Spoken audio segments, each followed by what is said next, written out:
Assalamualaikum warahmatullahi wabarakatuh. Perkenalkan, nama saya Muhammad Ilham Syafaat. Di sini saya akan menganalisis tugas dari marketing communication dengan podcastnya Richard Enson. Yang pertama di sini yaitu ada profil podcastnya. Di sini podcastnya Richard dan Son ini merupakan sebuah platform konten digital yang fokus mereka itu untuk mengeksplorasi mengenai misteri, konspirasi, dan edukasi populer.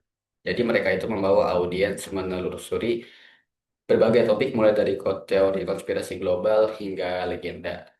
Untuk hostnya sudah pasti dibawakan oleh Ahmad Rishad dan Anderson Nico. Kita masuk pada fase pertama yaitu pendekatan STP analisis.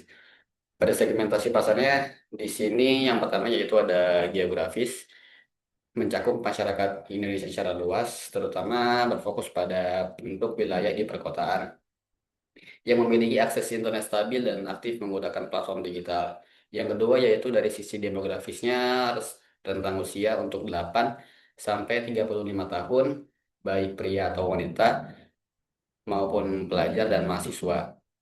Yang ketiga yaitu dari sisi psikografisnya yang merupakan audiens dengan rasa ingin tahu yang tinggi, menyukai teori konspirasi, sejarah alternatif, dan misteri. Dan mereka juga menghargai keautentikan kreator dan merasa memiliki ikatan komunitas sebagai sobat loteng. Selanjutnya yaitu analisis perilaku pada pola konsumsi dan interaksi audiens. Kalau yang pertama itu ada consumption pattern yang dimana audiens itu cenderung menonton konten berdurasi panjang lebih dari 30 menit. Ini dikhususkan bagi yang menonton di platform YouTube karena podcastnya itu memiliki durasi yang panjang. Selanjutnya itu ya ada engagement level yang dimana ini bagi para penontonnya itu sangat aktif di kolom komentar YouTube, berbagi teori konspirasi di media sosial, dan berinteraksi secara intensif di kanal Discord resmi. Selanjutnya ada brand loyalty, yaitu memiliki loyalitas tinggi terhadap serial episode rutin dan bangga mengidentifikasi diri sebagai bagian dari komunitas Sobat Uteng. Jadi pada podcastnya Richard Edson ini di kanal YouTube-nya memberikan eh, membership kepada penonton setia mereka itu di channel Discord ataupun Telegram dan disebutnya ini Sobat Oteng bagi pada pendengar dari Richard Edson. Selanjutnya yaitu ada target market dengan karakteristik utama yaitu audiens yang menghargai kejujuran, kedalaman riset, dan pembawaan yang apa adanya. Jadi mereka itu kritis terhadap informasi media mainstream. Ya selanjutnya yaitu ada kebutuhan konten, yaitu mencari diskusi yang menantang logika, sejarah alternatif, dan teori konspirasi yang didukung data literatur. Karena podcast Richard Enson ini dalam podcastnya itu membawakan materi-materi yang menantang logika, sejarah alternatif, dan berbagai teori konspirasi yang legenda. Selanjutnya kita masuk ke fase kedua yaitu menyediakan nilai dari unique selling point. Yang pertama dari quality, yaitu kedalaman riset dan produksi. Jadi riset yang dibawakan oleh Richard Henson ini eh, kuat memberikan perspektif baru yang jarang ditemukan di media mainstream. Yang selanjutnya yaitu ada price, model bisnis premium. Pada kontennya itu memiliki kualitas yang tinggi dia yang dapat diakses gratis di YouTube dengan opsi dukungan sukarela atau saweria atau membership untuk konten eksklusif. Selanjutnya yaitu ada speed. Pada podcast mereka itu memiliki ketajaman dalam mengangkat topik yang sedang viral atau trending dengan menjaga sudut pandang secara cepat untuk menjaga relevansi konten. Yang selanjutnya yaitu ada service excellence, yaitu community engagement yang interaksi dua arah yang intens melalui Discord dan sesi Q&A yang dapat menciptakan rasa memiliki yang kuat bagi komunitas Sobat Toteng. Selanjutnya kita masuk ke marketing mix 4P. Yang pertama yaitu ada produk, konten, edukasi, dan materi. Pada video podcastnya itu memiliki kualitas yang tinggi dengan narasi mendalam. Produk utama mereka adalah storytelling riset yang menggabungkan data literatur dengan atmosfer misterius yang unik. Selanjutnya yaitu ada Flash. yaitu omnichannel distribution pada YouTube sebagai visual utama. Yang kedua ada Spotify untuk konsumsi audio on the go. Terus ada Instagram dan juga TikTok sebagai kanal distribusi penonton konten untuk menjaga viralitas.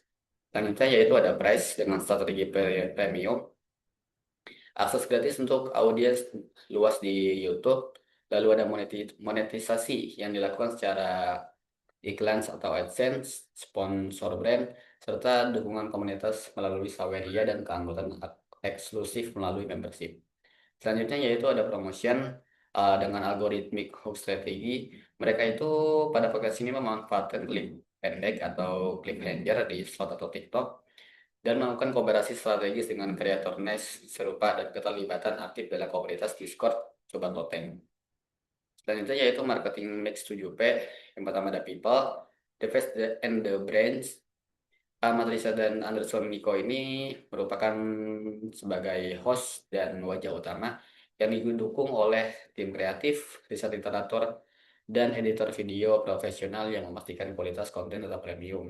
Selanjutnya yaitu ada bagian proses dengan strategi workflow-nya.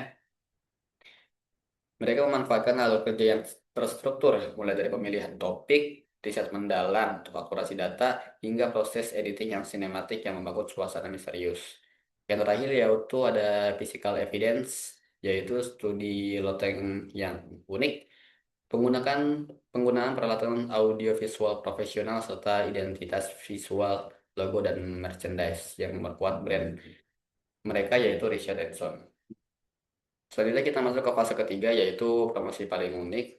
Di sini mereka menggunakan strategi clip hook cliffhanger, yaitu memanfaatkan potongan media paling intens atau mengejutkan dari episode panjang yang dioptimasi khusus untuk algoritma TikTok dan YouTube Short. Jadi pada konten mereka itu melakukan strategi clip hook cliffhanger pada media TikTok agar membuat para audiens itu penasaran. Dan jika ingin audiens menonton seluruh bagian dari podcastnya itu mereka harus beralih ke kanal media YouTube mereka. Nah, dari strategi ini menunjukkan bertujuan untuk memicu rasa penasaran audiens secara instan dan mengonversi mereka menjadi penonton setia di kanal utama.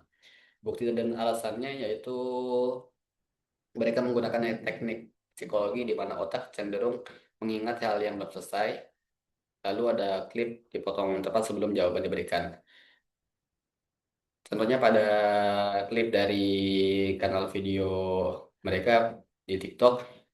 Di sini mereka membahas tentang klip Kitab Laga Lego yang berhasil menarik jutaan views dengan narasi yang menggantung, memaksa audiens mencari video mereka di YouTube maupun di TikTok.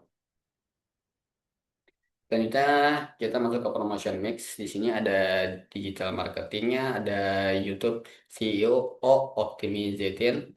Ini merupakan optimasi kata kunci untuk metadata pada topik misteri yang sedang tren untuk menjangkau audiens baru secara organik. Yang kedua yaitu ada cross-platform content hooks, yaitu integrasi potongan konten di TikTok dan Instagram Reels untuk mendorong traffic ke kanal YouTube utama.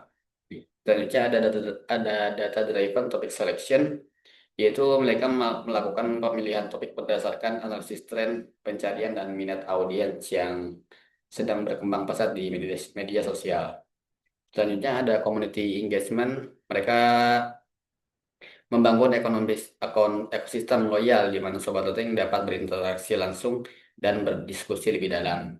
Selanjutnya ada interaktif Q&A session, sesi tanya jawab rutin yang melibatkan audiens dan proses pengembangan konten dan teori misteri. Selanjutnya ada eksklusif live streaming, tayangan langsung khusus untuk anggota komunitas guna mempererat hubungan emosional antara host dan audiens.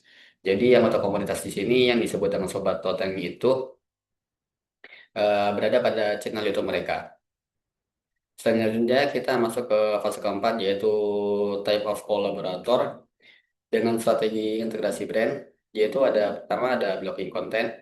Ya, pada strategi ini di mana suatu brand menjadi sponsor tunggal yang mendominasi seluruh durasi episode sponsor yang diintegrasikan secara organik dalam narasi misteri atau edukasi yang sedang dibahas. Contohnya pada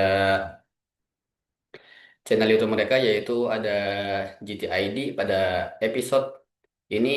Kalau mereka melakukan kolaborasi cara mendalam di mana brand dari GTID ini mendominasi pembahasan dari awal hingga akhir sebagai pakar sekaligus sponsor. Nah, pada episode ini juga merupakan built-in content yang dimana host itu menyampaikan pesan sponsor secara langsung di tengah pembahasan tanpa memutus alur storytelling.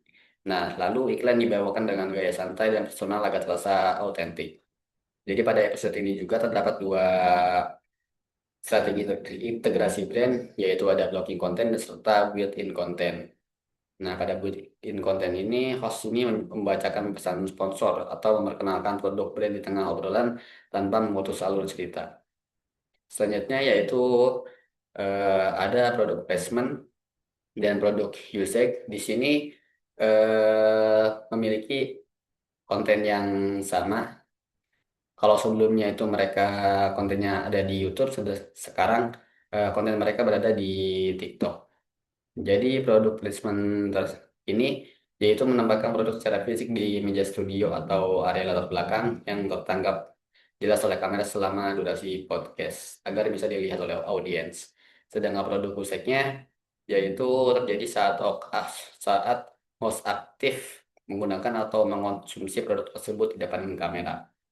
Nah, dari tindakan ini memberikan impresi bawah sadar yang kuat kepada penonton, mengasosiasikan produk dengan gaya hidup dan kredibilitas host.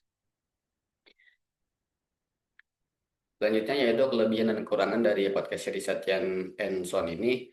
Kelebihannya yaitu terdapat pada loyalitas komunitas, otoritas otoritas nice serta viralitas konten. Yaitu kekurangannya ada beberapa yaitu produksinya intensif, membutuhkan waktu riset dan editing yang lama. Lalu ada ketergantungan algoritma di TikTok terutama. Dan yang terakhir yaitu niche terbatas, topik misteri yang mungkin kurang relevan bagi beberapa segmen iklan mainstream di YouTube maupun di TikTok. Kesimpulan yang kita ambil dari podcast Richard and Son ini yang pertama yaitu ada nice authority, yaitu podcast Richard and Son itu berhasil mengukuhkan diri sebagai pemimpin pasar di kategori misteri dan edukasi populer melalui kualitas riset mereka yang tak tertandingi. Yang kedua yaitu strategic marketing, yaitu kombinasi antara konten panjang yang substansial dan promosi klip pendek yang viral. Ini terbukti efektif dalam membangun pertumbuhan audiens yang berkelanjutan. Yang ketiga yaitu community asset. Komunitas Sobat Loteng ini bukan sekedar pendengar, melainkan aset brand yang menjamin loyalitas tinggi dan keterlibatan jangka panjang. Terima kasih atas perhatian rekan-rekan. Mungkin sekian dari saya, kurang lebihnya mohon maaf. Assalamualaikum warahmatullahi wabarakatuh.